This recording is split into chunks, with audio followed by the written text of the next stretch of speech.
পরিবর্তনমূলক পদক্ষেপ আজকে আমাদের এখানে আয়োজন হচ্ছে, সেই পদক্ষেপের সাথে অবশ্যই ইউথ চেঞ্জ মেকার থাকবে। তো আমি অনেক বেশি ধন্যবাদ জানাই আমাদের শ্রদ্ধা কামরুজ্জামান স্যার এবং আমাদের জুবাইর ভাই সহ যারা এখানে আছে এই আয়োজনের সাথে সবাই প্রতি আমি কৃতজ্ঞ। এবং এই সুন্দর আয়োজনের সাথে আমরা আইওএসএম আছি। আর বেশি কথা বলছি না, আমরা মুখে না বলে কাজে প্রমাণ করতে চাই। সে প্রত্যাশায় সবার জন্য শুভকামনা। আমরা একসাথে এগিয়ে যেতে চাই, একসাথে পরিবর্তনের ভূমিকা রাখতে চাই। সবাইকে ধন্যবাদ। আসসালামু আলাইকুম। ধন্যবাদ হান্নান মিল্টন আপনাকে। এবার আমরা যার কথা শুনবো, আসলে তিনি ইতিমধ্যেই গাছ লাগানোর ক্ষেত্রে সারা বাংলাদেশে একাধিক প্রোগ্রাম নিয়েছেন। বিএনপি সরকার গঠনের আগ থেকেই উনি গাছ লাগানোর জন্য সারা দেশে অর্থাৎ 64 জেলাতে গাছ লাগাচ্ছেন।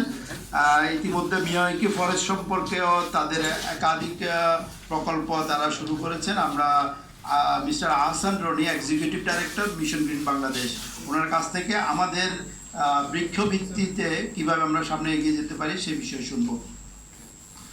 ধন্যবাদ।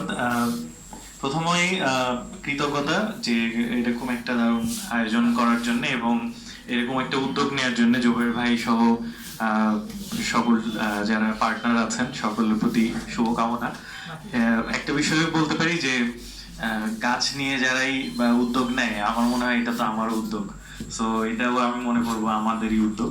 এবং অলরেডি হচ্ছে এসআরসিএল আমাদের সাথে 64টা জেলায় আমরা পরিবেশ দিবসে বৃক্ষরোপণ কর্মসূচি করলাম। সেখানে এসআরসিএল ক্যাপস পার্টনার ছিল এবং আমরা একদিনে কিন্তু 64টা জেলাতে বৃক্ষরোপণ করেছি। এবং আমাদের সব ইভেন্টগুলোই কিন্তু ওখানকার স্কুল বা লোকাল কমিউনিটিকে সাথে নিয়েই করা হয় এবং সেটা মেনটেন করার জন্য ওখানকার লোকাল টিম রাই কাজ করে মূলত।